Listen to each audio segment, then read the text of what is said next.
எல்லாருக்கும் வணக்கம். நாம் இப்போ பார்க்க போகிற டாபிக் என்னென்னா, கரண்ட் ட்ரான்ஸ்ஃபார்மருக்கு எப்படி டர்ன்ஸ் ரேஷியோ டெஸ்ட் எடுக்கிறது, அதாவது சிடிக்கு எப்படி டர்ன்ஸ் ரேஷியோ டெஸ்ட் எடுக்கிறது, அதை பற்றி தான் நம்ம இப்போது இந்த வீடியோவில் பார்க்க போகிறோம். கரண்ட் ட்ரான்ஸ்ஃபார்மர் வந்து நம்ம எலக்ட்ரிக்கல் சிஸ்டத்தில் ரெண்டு முக்கியமான பர்பஸுக்கு நம்ம யூஸ் பண்ணுறோம். ஒன்று வந்து மீட்டரிங்கு, இன்னொன்று வந்து ப்ரொடெக்ஷன். இந்த மீட்டரிங்காக இருந்தாலும் சரி, இல்லை ப்ரொடெக்ஷனாக இருந்தாலும் சரி, இந்த சிடியோடைய அவுட்புட் வந்து ப்ராப்பராக இருக்க வேண்டியது ரொம்ப ரொம்ப அவசியம்.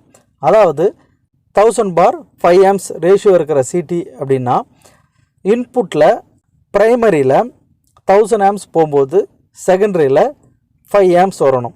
அதே ப்ரைமரியில் 500 ஆம்ஸ் போகும்போது செகண்டரியில் 2.5 ஆம்ஸ் வரணும். அப்போ தான் இந்த சிடியோடைய அவுட்புட் வந்து ப்ராப்பரான ரேஷியோவில் இருக்குது.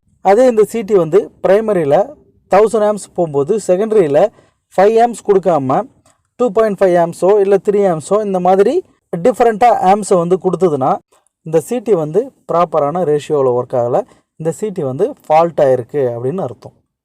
இந்த மாதிரி கேஸில் இந்த சிடியோடைய அவுட்புட் வந்து மீட்டரிங்க்கு போனாலும் நம்மளால் எவ்வளோ கரண்ட்டு போகுதுன்றதை எக்ஸாக்டாக தெரிஞ்சிக்க முடியாது. அதே போல் இதனுடைய அவுட்புட் வந்து ப்ரொடெக்ஷன் சிஸ்டத்துக்கு போனாலும் இந்த ப்ரொடெக்ஷன் சிஸ்டம் வந்து ரிலையபிளாக ஒர்க் ஆகாது. அதாவது அப்நார்மலான கண்டிஷனில் இந்த ப்ரொடெக்ஷன் சிஸ்டம் வந்து ரிலையபிளாக ஒர்க் ஆகாது. ஸோ இந்த சிடி வந்து ப்ராப்பரான ரேஷியோவில் ஒர்க் ஆக வேண்டியது ரொம்ப ரொம்ப அவசியம். இப்போ வந்து இந்த டர்ன்ஸ் ரேஷியோ டெஸ்ட்டை எப்படி எடுக்கலாம் அப்படின்றத பார்ப்போம். ரொம்ப சிம்பிள் தான். மேனுவலாக இந்த டெஸ்ட்டை எடுக்கணும் அப்படின்னா, கரண்ட்டை இன்ஜெக்ட் பண்ணுற லோடிங் டிரான்ஸ்ஃபார்மர் எடுத்துக்கிட்டு சிடியோடைய ப்ரைமரியில் இந்த டிரான்ஸ்ஃபார்மர் மூலிமா கரண்ட்டை இன்ஜெக்ட் பண்ணி செகண்டரியில் வந்து எவ்வளோ கரண்ட் வந்து ப்ரொடியூஸ் ஆகுது அப்படின்றத பார்க்கலாம்.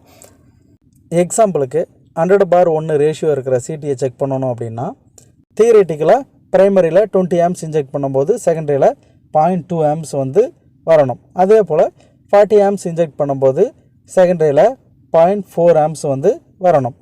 மேக்ஸிமம் 100 ஆம்ஸ் இன்ஜெக்ட் பண்ணும்போது செகண்டரியில் 1 ஆம்ஸ் வந்து வரணும். இப்போ இந்த மாதிரி ரேஷியோவில் செகண்டரியில் அவுட்புட் கிடச்சிதுன்னா இந்த சிடி வந்து ப்ராப்பரான ரேஷியோவில் ஒர்க் ஆகுது அப்படின்றத கன்ஃபார்ம் பண்ணலாம். சிடியை செக் பண்ணுறதுக்கு இப்போ நிறைய டிஜிட்டல் கிட்டு வந்துருச்சு. நம்ம இன்றைக்கி ஒரு டிஜிட்டல் கிட்டு யூஸ் பண்ணி தான் செக் பண்ண போகிறோம். இந்த கிட்டு பேர் சாவி நார்னெக்ஸ் 8510 அப்படிங்கிற கிட்டு தான் யூஸ் பண்ணி செக் பண்ண போகிறோம். இந்த கிட்டு யூஸ் பண்ணி தான் நம்ம டிரான்ஸ்ஃபார்மருக்கும் டர்ன்ஸ் ரேஷியோ டெஸ்ட் எடுத்துகிட்ருக்கோம். அதே சேம் கிட்டு யூஸ் பண்ணி நம்ம சிடிக்கும் டர்ன்ஸ் ரேஷியோ வந்து எடுக்கலாம். இதில் HX அப்படிங்கிற 2 டெஸ்ட் கேபிள் இருக்குது. இந்த கேபிளை டயக்ராமில் இருக்கிற மாதிரி கனெக்ட் பண்ணிவிட்டு டெஸ்ட்டு கொடுத்தாலே போதும். இந்த கிட்டுடைய டிஸ்பிளேயில் இந்த சிடியோடைய ரேஷியோ வந்து டிஸ்பிளே ஆகும்.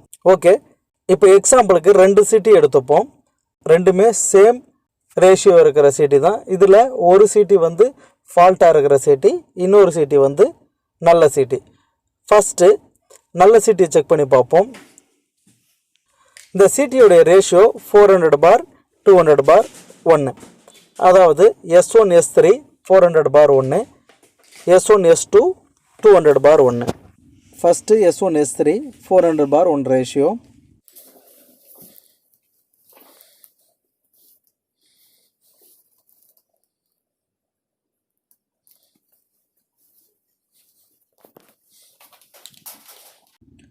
நமக்கு கிடைக்கிற வேல்யூ 400.05/1. 400 பார் 1க்கும் 400.05 பார் 1க்கும் பெரிய வித்தியாசம் இல்லை. இந்த ரேஷியோ வந்து கரெக்டாக தான் இருக்குது.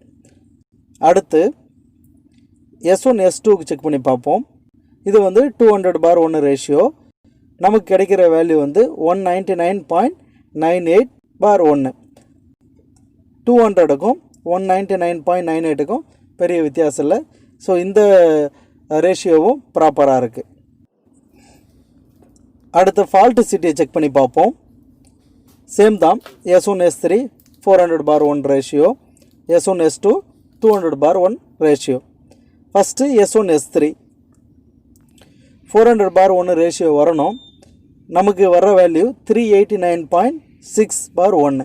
கொஞ்சம் டிஃப்ரென்ஸ் வந்து அதிகமாக தான் இருக்குது. ஓகே, இப்போ அடுத்த ரேஷியோ வந்து செக் பண்ணி பார்ப்போம். S1 S2 200 பார் 1 வரணும். நமக்கு கிடைக்கிற வேல்யூ 304.26/1. 200க்கும் 304க்கும் வித்தியாசம் வந்து நிறைய இருக்குது. ஸோ இந்த சிடி வந்து ப்ராப்பரான ரேஷியோவில் இல்லை, அதாவது இன்டர்னலாக வைண்டிங் வந்து டேமேஜ் ஆகிருக்கு. இந்த மாதிரி சிடியில் இருக்கிற இஷ்யூவை ஃபைண்ட் அவுட் பண்ணுறதுக்கு தான் நம்ம டர்ன்ஸ் ரேஷியோ டெஸ்ட்டு வந்து எடுக்கிறோம். ஓகே, இந்த வீடியோ வந்து உங்களுக்கு யூஸ் ஆகும்னு நம்புகிறேன். இந்த வீடியோ பிடிச்சிருந்தா சப்போர்ட் பண்ணுங்கள். தேங்க்யூ ஃபார் வாட்சிங். தேங்க்யூ.